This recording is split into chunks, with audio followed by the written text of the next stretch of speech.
Ensuite, c'est Françoise de Goa, c'est l'édito politique. Le Grand Matin Sud Radio, l'édito politique. Bonjour Françoise de Goa. Bonjour les confinés, bonjour à toutes et à tous. Oui.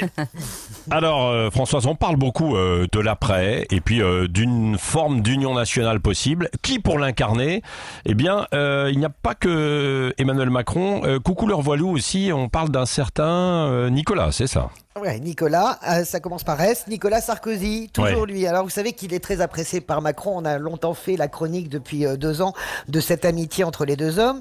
Et surtout, il est très sollicité actuellement par Emmanuel Macron. Pourquoi? D'abord parce que Nicolas Sarkozy, il a l'expérience de la crise de 2008. Il sait faire quand les banques s'effondrent, quand le marché s'effondre.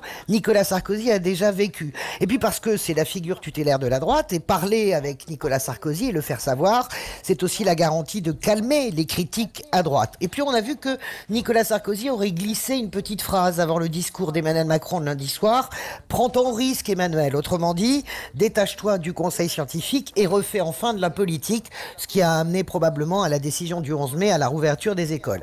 Alors l'idée du gouvernement national, elle avance à droite avec des noms qui seraient proposés par Nicolas Sarkozy, le plus populaire à droite, et puis pourquoi pas avec une mission spéciale pour l'ancien président, une mission de reconstruction.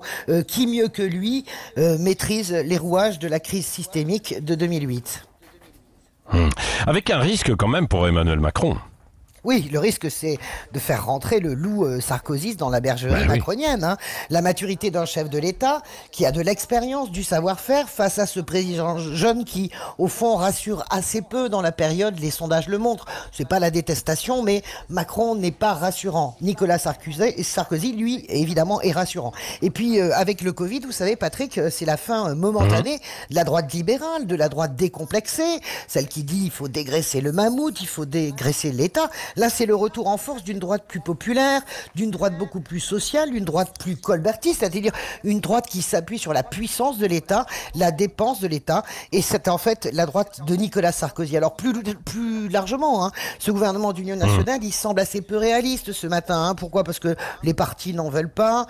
Le casting d'un gouvernement d'union nationale, c'est-à-dire prendre des figures, ça a déjà été fait en 2017. Et puis c'est pas, je veux pas être désagréable avec eux, mais c'est pas avec Nathalie Kosciusko-Morizet ou Manuel Valls que vous allez entraîner l'opinion. Les autres ne voudront évidemment pas servir de faire valoir à Emmanuel Macron qui est plutôt seul et qui est plutôt affaibli. Alors avant d'être né, il est déjà mort-né, ce gouvernement d'union nationale, à mon avis, mais je peux me tromper. On finira certainement avec un changement de Premier ministre et quelques figures fortes sur des dossiers précis. On pense à Bayrou et on pense à Nicolas Sarkozy, autrement dit, rien ou pas grand-chose, avec peut-être la réhabilitation essentielle de l'ancien président de la République. On n'est jamais à l'abri de surprise quand même, hein, ça, vous savez, ma chère Françoise. Exactement. Nous verrons ça au petit déjeuner de l'actualité. Petit déjeuner justement, on en parlera tout à l'heure avec vous, Elisabeth Lévy également, que l'on retrouve à 8h15, ce sera à 9h. Et vous pourrez réagir 0826